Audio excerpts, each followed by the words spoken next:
All right, so let's get to your broad brush observations. 35-7.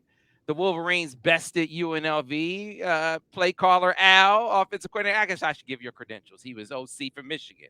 He was OC for Auburn in the undefeated year. He was OC for UCLA. He was OC for Oregon. He was OC for Boise State. Sam, Al, Sam, Sam, Sam, Sam. You I'm just laying them all out, Al. I know. Sam, it Look, just makes it look like I can't hold a job, but when you I just didn't go experienced, anywhere, I Al. had the same job my whole life. I mean, I don't know if that's good or bad, but anyway, all that aside, um, I liked. I mean, they're not running. They ran the ball better. Okay, they had 179 yards rushing, but it's still not to their standard. Okay, they need to run the ball better, and I'm sure they're the first ones to say that. But that's 179 yards is respectable when you consider everybody's playing so hard on the run, and they're giving McCarthy all those downfield throws. It happened again, Sam. It looked like deja vu all over again. You know, Yogi Berra.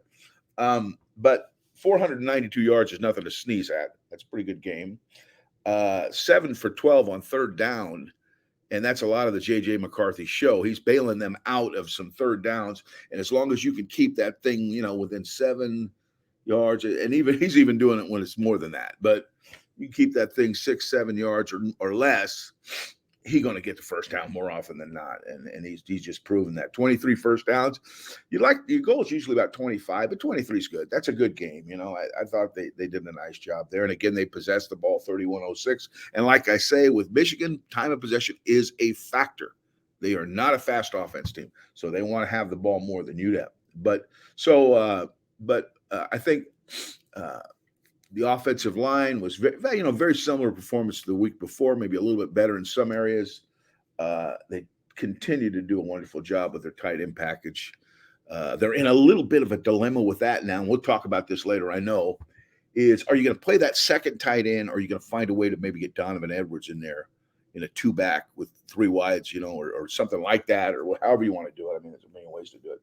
But using those tight ends, I just love it. But it could cost playing another guy. So you may find, they may find a way to work maybe a few less plays with two tight ends there, and a few more plays with Donovan in there as a second back. So, but overall, they did what they had to win. I think they had a turnover when it was irrelevant, so I didn't see that as a big deal. It was a good game and a good win, and they were never threatened, and they continue to roll. I think they're right on schedule. So one of the things that we've been talking about the run game compared to where it was last year. I mean, they have many of the same components, but there are some new components. The new components are along the offensive line, and so let's talk about that for a second. First of all, Drake Nugent seems like he has lived up to the hype. Have you gotten Yeah, that I impression can't. on the film? I grade these guys for every week for the last 3 or 4 years, and I've rated 2 games, and I think I got him with 2 minuses in 2 games. I mean, he's Olu type. I had a comment. Someone asked us, "How can you compare it to a Outland Trophy winner or a Remington winner?" I said, "Well, I'm not gonna. Like I said, I don't annoy anybody. They played for a while, but don't be a bit surprised if this kid isn't up for those same type of accolades. Mm-hmm. He may be in it because he's very good player, great second level blocker, tough to move on the line of scrimmage, and being the center such you do get a lot of help. But I'm not sure how much he needs. He has not shown any susceptive, have not shown any vulnerability, I should say, to pass protection issues. I mean, he seems to be doing fine there, and he got out on a reverse. He looks like he can run. I mean, the kid he's played a lot of football, and you can tell, and he's a good fit for them. Um, Keegan and Zen. Zenter are both one step better, if you will. I think they were good, solid players a year ago, but I think they're there. Where some of the growing pains are taking place, if any, is at the tackles. Although both of them are very capable players. Uh, Henton, who is, if he's still in the run game.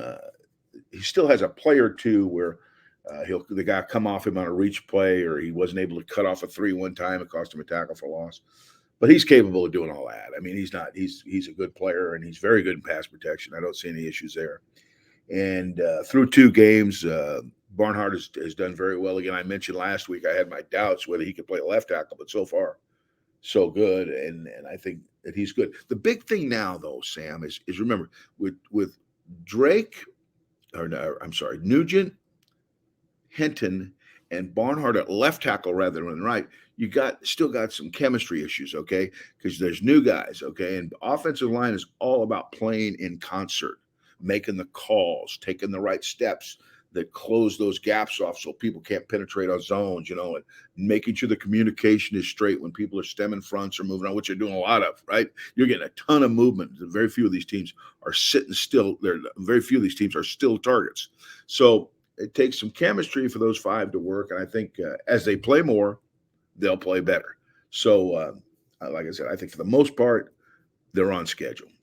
Yeah, I definitely reacted to in the run game. There being there being some instances where they weren't as stout as you want them to be. And it was definitely thinking about the tackle position and thinking about it with it from the context, within the context of the competition at tackle, right? Mm-hmm. And so Yeah, Sharon addressed this in the press conference this week, said, look, we look at film. Like we base it on who's practicing the best and looking at film. And so what I think we can infer from that is uh, what we see in the run game. If we think that it lends itself to more competition at the position, that there isn't, that the competition seems to be for the time being kind of decided on Carson and on Miles. What it says to me is those guys are ahead in pass pro. And if you look at them in pass pro, Al, both guys have been really, really good. yeah. Uh, There's been no issues. Yeah, yeah, there have been no issues in pass pro. This has been mostly a discussion about run blocking, mm-hmm. and the belief must be that while it needs to get better, it will get better with more reps. And then you got Ladarius and you got Trente right there to keep pushing them. That at least that's the feel I get from it from the outside looking in. I think that's accurate. And just remember, the coach, in particular, line play, they know. I mean, they coach those guys every day. They know how they tick and what makes them tick, and who works together the best. You know what I mean? They know things that we don't know, and unless you're front and center, you're with them all the time, and it's they make the best judgments. A coach has the best judgment on those guys. So there's a reason all those guys are in there. Okay, I mean, you can nitpick certain plays and say, "Well, look, he didn't do this or didn't do that," and when that play is a play kill, it's a play kill where you step to your right, you're trying to reach the guy, you lose him, he falls off underneath, you lose 3 yards. Oh my God, the kid's not playing very well. That's one play. Okay, that's one play. It's not necessarily. If you watch the sum total of his play, he's probably pretty solid. But everybody, every so often, is going to lose a battle. So you're looking at something on a how do they work with the other five guys? What's the consistency in the run and pass game? How does he stack up with the guy that he's playing, that he's competing with? Well, And I I mean, think at this point, the coach is the best guy to pick that. yeah, I mean, I'm looking at it from the standpoint of just what the coaches said, just what Mhm. Jim said. Remember at the beginning before the season, he said, "Hey, we're gonna treat the tackle position like we did the quarterback position. Yeah, We're gonna start one game like he did with Cade last year, and then we're gonna start mhm. JJ the next game." He said we're gonna do the same thing with the tackles, Carson and Miles Hinton, and then who Yeah, he clearly had identified as the guys who were out front in camp, and then he said, Trente and Ladarius, but they haven't done that, right? So what does that say? What does that mean? If you believe that the run blocking needs some growth, they've been solid, but not up to necessarily last year's standard as a unit, then that would lend itself to okay, well let's rotate. But if the pass pro is stellar and it's been really really good, then they must be well ahead in that category to the point where it's like let's not rotate, let's just try to grow it in the composition that we have right now. Again, that's the feel for it based on what they had to say. But you said something earlier that I want you to focus on here. You said um, the duo busting defense. The teams have adopted a strategy based on what you've seen the first 2 weeks. You feel like there's a strategy that defensive coordinators are going to try to employ to slow Michigan down. What is that strategy? well, what you do first of all, philosophically, is you look at what the other team does the best, try and take that away and make them play left-handed. Okay, and that's what basically defenses are trying to do. It's just not working because McCarthy's playing too well. Okay, and Michigan does have some alternatives. What they're doing, I think, again, I don't have all the answers to this. I just look at all the tape and draw conclusions based on what I see. Is UNLV may have these defenses in their package, probably do, but they're looking at how TCU handle the dual play. They're looking at how uh, ECU handled the dual play, and looking at how best example is Illinois. Okay, and what they're doing is they're running defense and their favorite defense, and we're going to talk about this in the film study because we did a illustration on this, is to bring people from a double legal defense. What's a double legal defense? That means they've got 2-3 techniques, two guys outside your guards, down guys, and a nose guard head up on your center. And they'll walk a stand-up guy, a fourth lineman who's usually standing up. He's usually not down. He'll walk him up on your tight end. Okay? They'll either bring the corner off the backside with all those guys slanting away from that corner to blow up all those gaps. Okay? Or slant the other way and bring a nickel or a strong safety with that stand-up guy. Okay, now again, you need to, this is a lot of stuff here, but it gives you the idea what's happening. They are trying to eliminate all those gaps, blow up all those gaps with movement, forcing you to now single block all those guys. Okay, on the duo play, and the reason it's called the duo, we mentioned this in another one of our programs, is they want double teams. And what Michigan was getting a lot of the year last year was more 4-2 looks or down line where they could come off and double team up to the second level and move that defensive lineman off the ball so the running back could get in there, see where it was going to open up and either hit it or cut back or do whatever, but he always had enough movement. Well, now it's getting harder because there's one guy blocking one guy. And whenever there's one guy blocking one guy, it's harder to move him and there's more margin for error.